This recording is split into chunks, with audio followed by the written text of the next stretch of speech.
All right, good evening. The date's Thursday, February 5th, 2026, and this is a special commission meeting.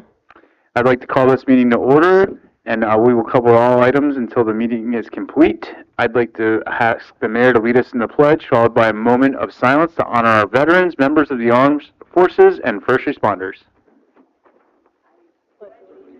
To the flag of the United States of America and to the republic for which it stands, one nation, under God, indivisible, with liberty and justice for all.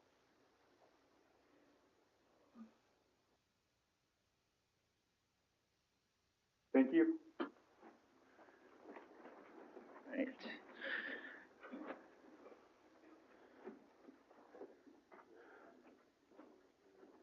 All right, I'm going to go ahead and hand this off to the city attorney. Yes, sir. So what we're here on today is the discussion and potential direction regarding the agreement to toll the jurisdictional timeframes for filing lawsuit so that we can move through the 164 process without the county having to file a lawsuit in order to protect their interests.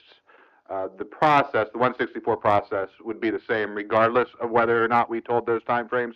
All this agreement does is it allows us to move through that process without the county feeling like they have to file suit first in order to not lose their ability to file suit later if there's not a resolution to these issues.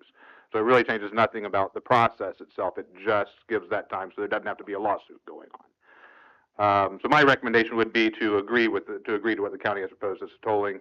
As was discussed at the county meeting, and as you see on the second page of the agreement, the tolling period would be until 20 days after the parties were to declare an impasse in that 164 process.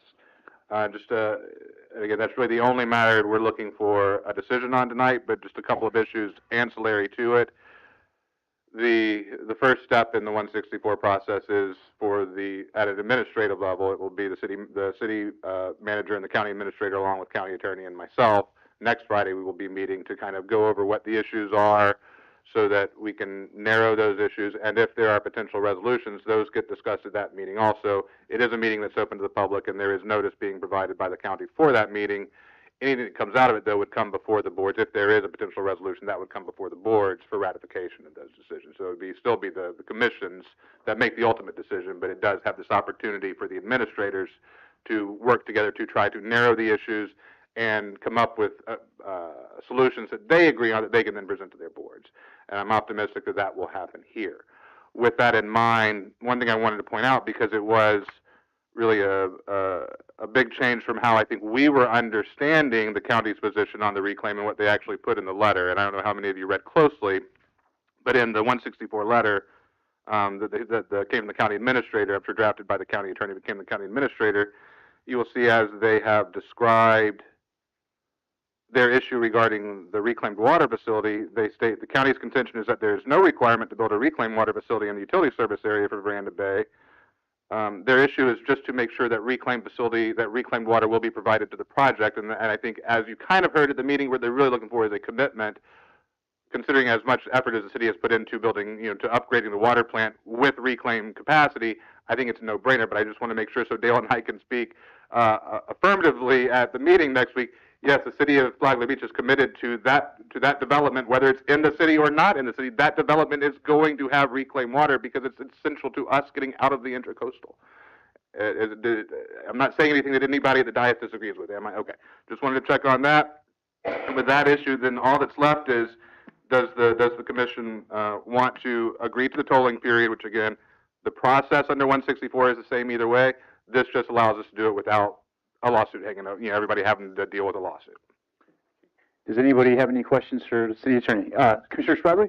Yeah, I don't have a question, but I support it. I mean, I know at that meeting I had suggested to do a tolling agreement, or at least to discuss it, as opposed to doing the dispute resolution statute. That you don't need them both, but here we are.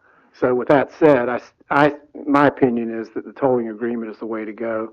I know holding their feet to the fire, if we do that, no tolling agreement, and they don't file suit, well, that's a win.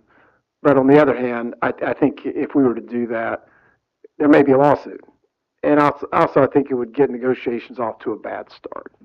it would put a lot of pressure on that. So it's again, it's one of those issues where we're left with a couple of unsatisfactory options, but to me, this agreement is the better of the unsatisfactory options, just from a legal perspective and also practical. Thank you. Anybody else have any questions or comments for the city attorney or city manager? Okay. Before you open, Falk, one thing that the city manager pointed out to me is that now that we are into February, the agreement was drafted in January and reflects January, but the date in the first paragraph would change to February. Okay. And do you need a motion on this, or do you need a? It would be a motion to approve the agreement. Okay, do we have a motion? A motion to approve the agreement. Okay, do we have a second? I'll second. We have a motion and a second. I will open this up for public comment. I mean, any members of the public would like to speak on this matter? All right, seeing none, I'll bring it back to the board. Penny, would you please call roll?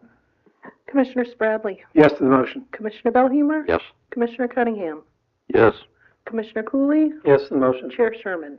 Yes, motion passes 5-0. I'll look for a motion to adjourn.